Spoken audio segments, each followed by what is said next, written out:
안녕하세요. 이혜숙이라고 합니다. 제 둘째 아들이 오랜 난치병 투병 끝에 건강을 회복하였습니다.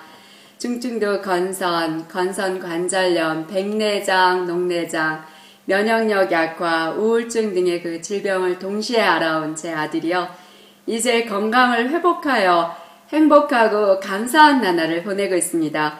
이것을 고치면서 갑갑했던 제 심정, 절박함, 현대의학의 한계, 엄마지만 그 아이가 당하는 고통을 조금도 덜어주지 못해서 제 안타까웠던 그 시간들을 뒤돌아보면서요. 지금 혹시 현대의학으로 치료하기 힘든 각종 난치병으로 고통을 받고 계신 분이나 저와 같은 자녀를 두신 분께 도움이 될 수 있을까 해서 제가 이 자리를 마련해 봤어요. 우리 아이가 이제 11월 달로 15살이 되고요. 이름은 마이클이고 하이스쿨 10학년이에요. 초등학교 4학년 때부터 그 머리부터 시작된 건선은 처음은 머리를 잘 안 감아서 그런 줄 알았죠. 저녁마다 아이를 욕탕에 넣고 피부를 잘 불려서 머리를 잘 감겨줬는데도 불구하고 그 피부의 변화가 전혀 없었어요. 제가 그래서 찾아간 곳이 처음엔 일반 내과 닥터를 찾아갔었죠. 40여 가지의 그 알러지 테스트를 하고는 알러지는 아니니까 피부과를 가라고 하셨어요. 피부과에서는 스테로이드를 처방하였고 처방된 스테로이드를 바를 때는 그 증상이 완화되는가 싶더니 하루라도 중단하면 다시 건선이 재발되곤 했었죠. 그때부터 제가 전전긍긍하며 돌아다닌 그 닥터 오피스가 20군데쯤 되는 것 같습니다. 하지만 어느 병원이든지 어느 닥터분이든지 같은 처방에 같은 스테로이드 약, 나중에 제가 너무 실망을 하게 되었습니다. 건선이 있기는 하였지만 우리 아이는 늘 적극적이고 신나게 놀고 테니스, 수영, 야구, 축구 등 여러 가지 운동에도 재능이 있어 보일 정도로 참 잘했어요. 그 후 제가 2년 동안을 5가지의 그 스테로이드 약을 번갈아 가면서 쓰면서 왜 내성이 생기지 않게요. 그렇지만 전혀 제 증상에 개선은 없었고요. 그러면서 2년 후 어느 날 저희 아이의 눈이 핑크아이가 되는 거였어요. 눈물이 쉴 새 없이 나고 눈곱이 끼고, 그래서 제가 다시 일반 내과 닥터를 찾아갔을 때 항생제를 처방해 주셔서 일주일간을 사용했었죠. 그렇지만 전혀 차도가 없어서 다시 안과에 갔을 때는 스테로이드 안약을 30분마다 떨어뜨리라는 그런 처방을 받았어요. 그러기를 제가 6개월간 하면서 저희 아이의 건선은 온몸으로 퍼졌고, 건선으로 인한 그 관절염이 손목과 무릎으로 대칭으로 오기 시작했어요. 발목과 발가락까지 이제 부었고 아프기 시작했었죠. 제 직감으로는 눈의 병도 그 건선으로 인한 것 같은데 닥터에게 물어도 의사 경력 그 몇십 년 만에 이런 증상은 처음이라고 할 뿐 잘 모르셨어요. 6개월이 지나도 눈에 스테로이드를 계속 쓰는 것이 그 아이의 증상 완화에 도움도 되지 않을 뿐더러 아이가 눈이 점점 안 보인다고 했었죠. 더 이상의 그 스테로이드 약물 사용은 이제 아무래도 심각한 상황을 더 초래할 거라고 이제 판단이 되었어요. 그러면서 제가 그 스테로이드 약물을 중단했었죠.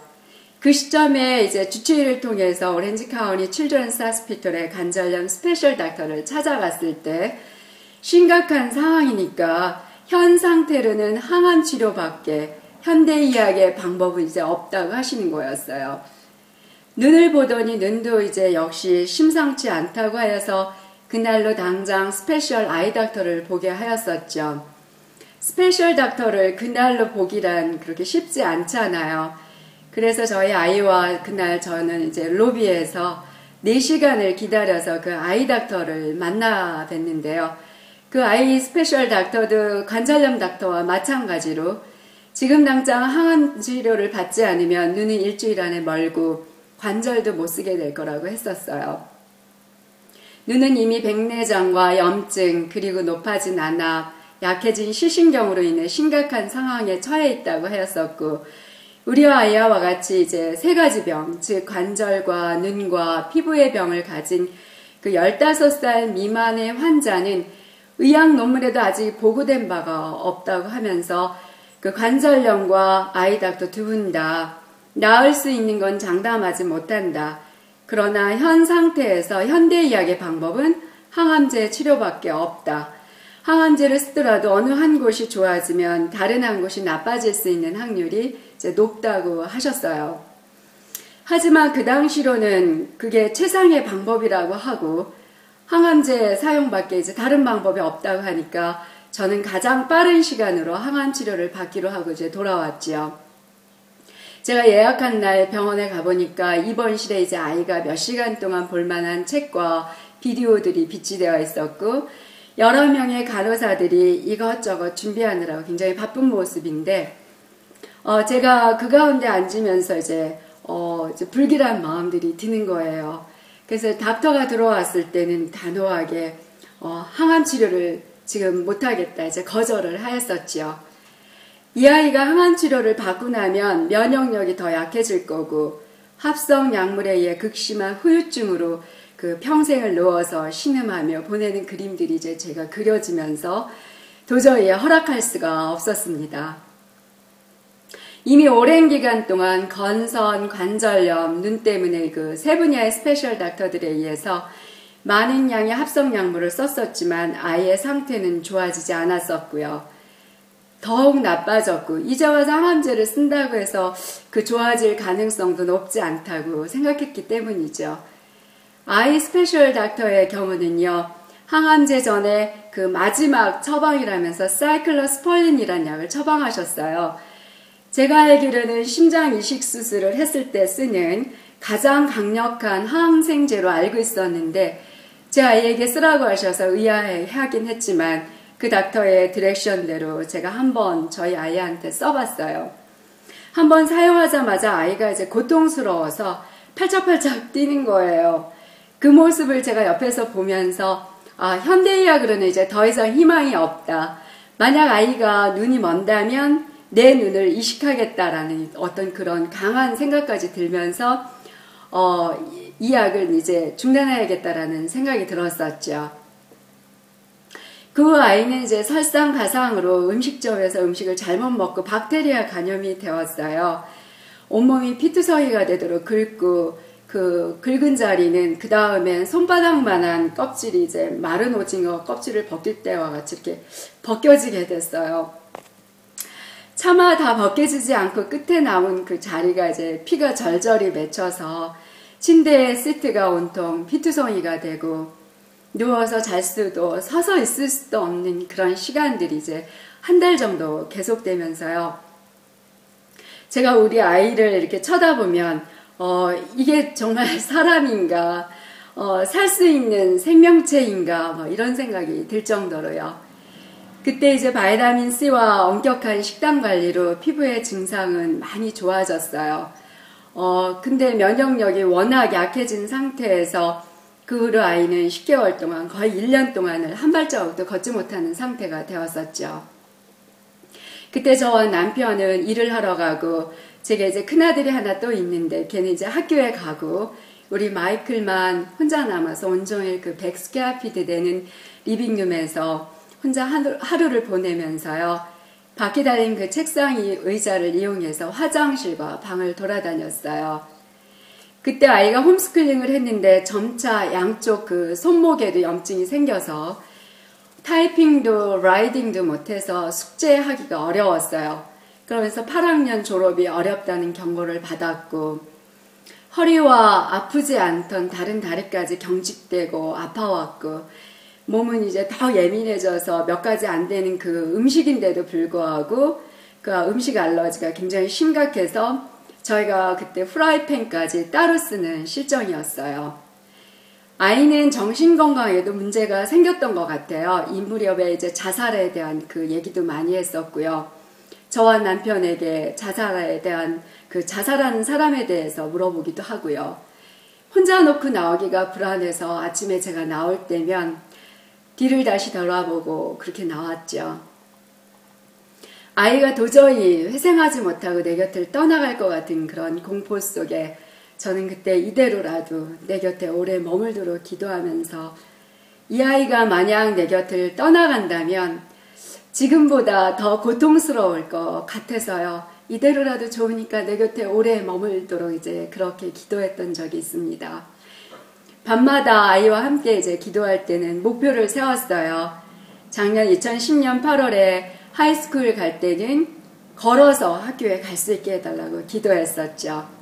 그리고 나서 제가 마음을 달리하고 비록 이제 얼마 살지는 모르지만 이 아이를 걸을 수 있게 해야겠다는 신념으로 다시 현대의학의 문을 두드리면서 카이저 스페셜 닥터분들과 아이 스페셜 닥터, 피부과, 이제 내추럴 닥터, 로말린다 의대 닥터 여기저기를 전전긍긍했지만 그 현대의학은 여전히 몇 년 전과 같은 그런 똑같은 방법이었어요.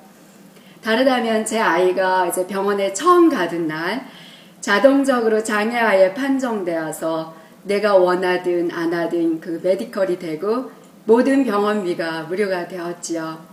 값비싼 휠체어가 저희 집에 공급되고 그때 그 병을 치료하기보다는 이 병에 익숙해서 살아가는 방법을 알려주는구나 라는 것을 이제 생각하면서 물론 고마운 마음도 들었지만 분노 같은 마음도 들었습니다. 내추럴 닥터는 이제 다른 방법이긴 했지만 몇 가지 비타민을 권하는 것 외에 별 도움이 되지 않았었고요. 제가 이 병원 저 병원 돌아다니다 보니까 3개월의 시간이 지났고 2010년 7월에는 이 상태를 지속할 수는 없다. 무슨 방법이라도 써서 이 아이를 이제 걷게 해야겠다라는 생각으로 결국 제가 현대의학에서 권하는 항암제를 쓰기로 이제 7월 중순쯤에 예약을 했어요. 그러나 이제 너무나 불안하고 초조해서 다시 인터넷을 뒤져서 사용하게 될 그 항암제에 대해서 알아보고 읽어보기 시작했죠. 그렇지만 역시 이제 아니다라는 결론을 다시 내렸어요. 그러면서 대체의학이나 자연적인 요법이 그런 것으로 치료할 수는 없을까 생각하면서 그때 제가 아시는 분의 가족 중에 그 전립선암을 수술하시려다가 내추럴 요법의 약을 드시고 완쾌되셨고 가족 중에 한 분은 파킨슨 질병을 앓고 계셨는데 같은 질병으로 고치셨던 그런 분이 계세요. 그래서 제가 그분들께 의뢰해서 연결된 곳이 지금의 CMRT라는 연구소입니다. 처음 제가 이메일을 드려서 아이의 상태와 항암제 복용과 CMR 테라피는 어떻게 다른지 물어보았죠.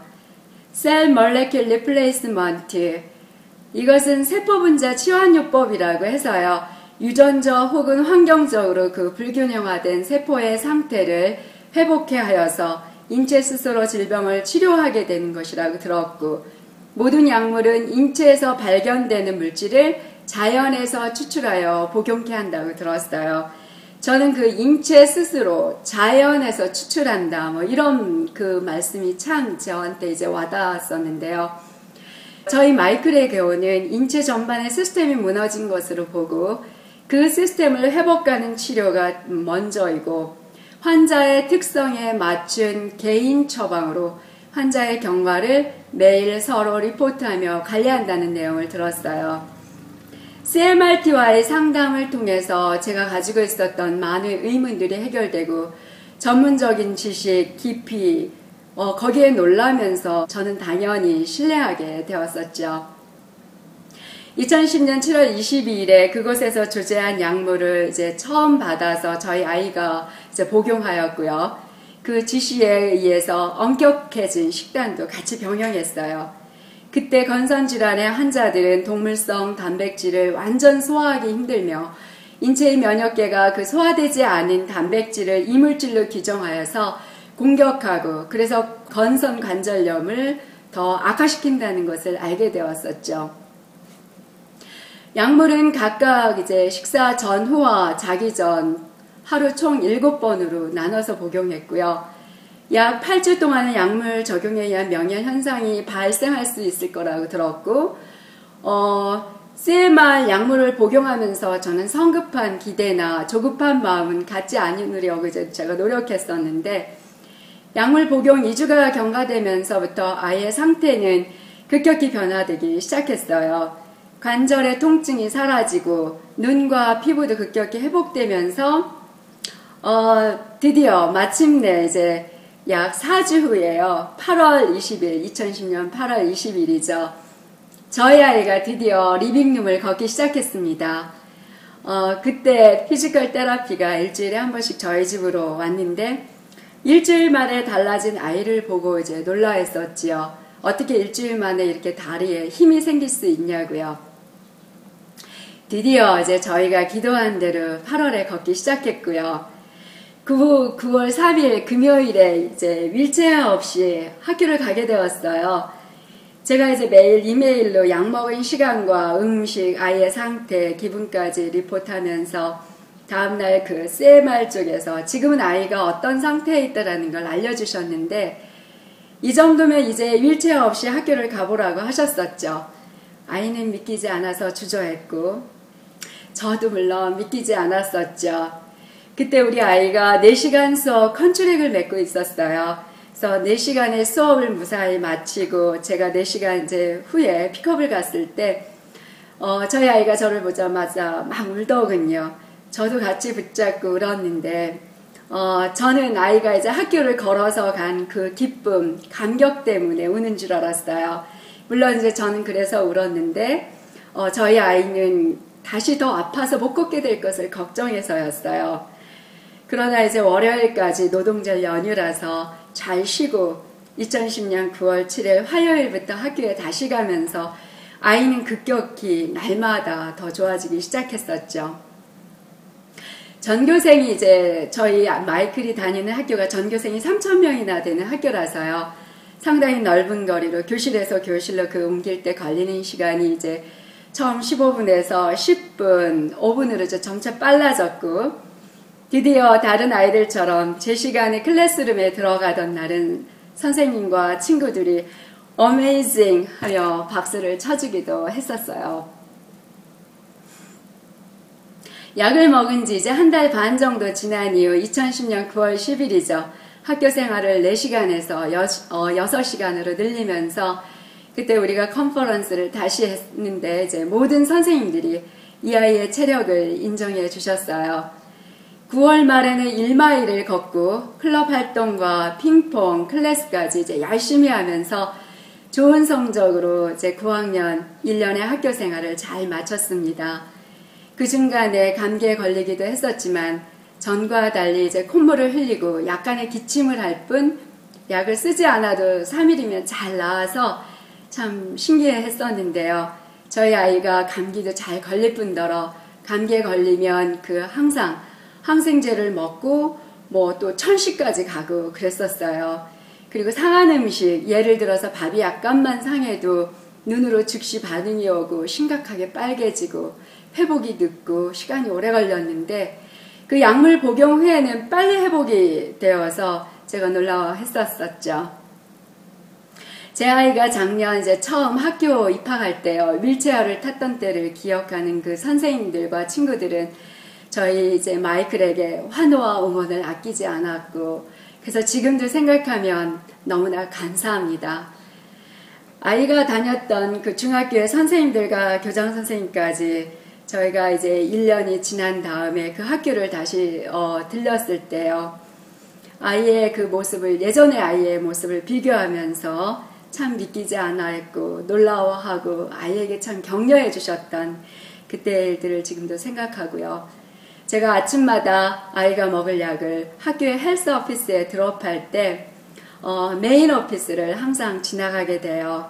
그때 교직원과 간호사들이 어떻게 아이의 모습이 예전과 전혀 이렇게 다르냐, 우울하고 침울했던 그 예전의 모습은 전혀 찾아볼 수 없다고, 지금 이렇게 밝아진 모습이 뭐냐고, 그 이유가 뭐냐고 저한테 이제 많이 묻기도 하지요.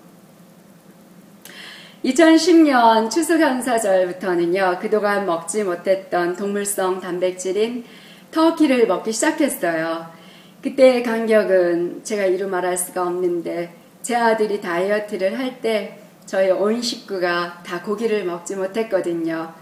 터키를 거놓고 함께 기뻐했던, 그리고 잔치를 치렀던, 몇 년 만에 온 식구가 이제 같은 음식을 함께 먹을 수 있는 게 얼마나 기쁜 일인지 그때 새삼 뭉클하게 느꼈던 순간이었습니다. 지금은 치킨도 먹고요. 음식의 선택의 폭도 많이 넓어져서 제가 음식하기도 훨씬 수월해졌었죠. 지난 2월, 올 2월 이제 카이저의 그 아이 스페셜 닥터는요. 이제 백내장과 염증이 다 없어졌고 시신경도 안압도 정상이라고 이제 1년 동안은 안 와도 좋다고 하시면서 내가 하는 홀리스틱 테라피가 뭔지는 모르지만 스트롱한 것 같다. 계속 키페라라는 그런 말씀도 하셨어요. 물론 이제 우리 그 CMRT가 홀리스틱 테라피는 아니지만요. 또한 지난 6월 역시 이제 카이저의 관절염 스페셜 닥터는 아이의 무릎과 허리, 손목의 관절에 이제 더 이상 염증이 없다고 판정하면서 오랜 관절염으로 저희 아이가 양쪽 다리의 길이가 1.5cm 차이가 있었어요. 그래서 절고 다녔는데 그리고 한쪽 다리는 유난히 세 다리처럼 가늘었죠. 그러나 이제 지금은 양쪽 다리의 길이가 이제 같아졌고 다리의 굵기도 정상적으로 돌아왔다면서 놀라움을 금치 못했습니다. 현대의학으로는 있을 수 없는 일이 발생한 것이죠. 처음으로 우리에게 밝은 웃음을 지어줬는데요. 그 의사분은 이제 아들이 하나 있는 저와 같은 엄마셨어요. 자기의 아들이라도 마이클과 같은 그런 상황이라면 지금 항암 치료밖에 없다. 그러면서 내게 이제 같은 엄마의 입장이라면서 울면서 저를 설득하셨던 분이신데요. 그때 그 눈물을 보고 제가 잠깐 흔들리기도 했었지요. 그때를 생각하면 항암 치료를 안 한 게 지금 얼마나 다행인지 모르겠습니다. 약물 하나하나의 반응에 심혈을 기울여 주셨던 CMRT 연구소와 그 관리자분들의 정성, 늘 엄마인 나보다 더 지극히 환자에 대해 관심과 사랑으로 대하는 모습을 보면서요. 전 항상 감동했었고 그 지시에 충실히 따르려고 저도 노력했습니다. 엄격한 다이어트에 실증난 우리 아이가요. 몰래 금지된 음식을 이제 가끔 먹어요. 그러면서 거짓말 아닌 거짓말로 넘어가는데 몸에서는 그 증상들이 즉시 나타나죠. 저는 뭘 먹었는지 모르지만 그 나타나는 증상들을 그대로 리포트했을 때 연구소에서는 그것이 이제 잘못된 음식으로 인한 증상이라고 금방 밝혀내곤 했어요. 감기나 알러지로 인한 그런 증상이 좋지 않을 때도 아이의 상태를 그대로 리포트만 했어도 그 원인을 밝혀내곤 했었죠. 한 번도 이러한 증상을 그냥 지나쳐보지 못하는 그 CMRT 태도에 제가 두렵고 무섭기까지 했습니다. 하지만 아이에 대한 사랑, 환자에 대한 사랑이죠. 성실함, 그리고 인체 전체를 대상으로 하는 그 전문성에 아이가 나을 수 있을 거란 것은 의심의 여지가 없었습니다. 통합적인 치료, 몸과 마음과 생각, 영혼까지 함께하는 치료가 진정한 치료라고 하시는 그 담당자분의 말씀을 제가 이제 어렴풋이 이해가 됩니다. 우리 아이가 오랜 시간 환자로 있으면서요. 정신적으로 참 나약해지잖아요. 그 부분까지 터치하시면서 몸과 마음이 함께 치료되고 어른이 되어갈 수 있게까지 하셨습니다. 감사했습니다. 늘 우울하고 희망이 없던 삶에서 아이와 함께 기뻐할 수 있는 시간을 갖게 하신 것, 정상적으로 학교 생활을 하면서 온 식구가 한 음식을 먹을 수 있다는 게 얼마나 행복한 일인지 알게 하신 것 너무나 감사했습니다. 우리 아이는 이제 난치병 질환을 앓고 있는 그런 장애아가 아닙니다. 오늘도 뛰어서 아침에 학교에 갔고요. 작년 새학기 시작할 때는 교장 선생님과 부교장 선생님, 카운슬러, 모든 학과의 선생님과 디스트릭 간호사와 이제 컨퍼런스를 하면서 장애아인 그가 어떻게 일반 학교 생활을 잘할 수 있을까 의논하고 이제 어떻게 하면 잘 도와줄 수 있을까 저희가 함께 의논했지만 올해는 아니었습니다. 그 어떤 특별한 조치가 필요치 않는 정상화의 학교 생활이고요. 지금은 하루에 3시간 동안 핑퐁을 하는데요. 며칠 전에는 저희 아이가 이제 학교 갔다 와서 학교 토너먼트에서 한 사람만 이기지 못하고 자기가 다 이겨서 이제 곧 학교의 대표 선수로 다른 학교 선수들과 컴피티션을 할 거라고 그래요. 그걸 이제 자랑스럽게 얘기하더군요. 저와 제 아들에게는 이것이 얼마나 큰 의미인지 모릅니다. 이제 테니스 클럽도 조인하려 하고요. 미래의 엔지니어를 꿈꾸면서 오늘도 건강하고 밝게 살고 있습니다. 지금 이 시간 더 이상 치료법이 없다고 생각하셔서 희망이 없으신 분이나 불치의 병으로 자신의 자녀가 고통받고 계신 분이 계시다면 저 같은 엄마의 입장으로 CMRT를 소개해드리고 싶어요. 질병으로부터 해방되어서 온 가족이 함께 웃을 수 있기를 간절히 기원하면서 마무리하겠습니다. 지금까지 저희와 함께 해주시고 기도해 주시고 성원해 주셨던 분들, 특히 CMRT 분들께 제가 진심으로 이 자리를 비롯해서 감사드립니다. 행복하세요.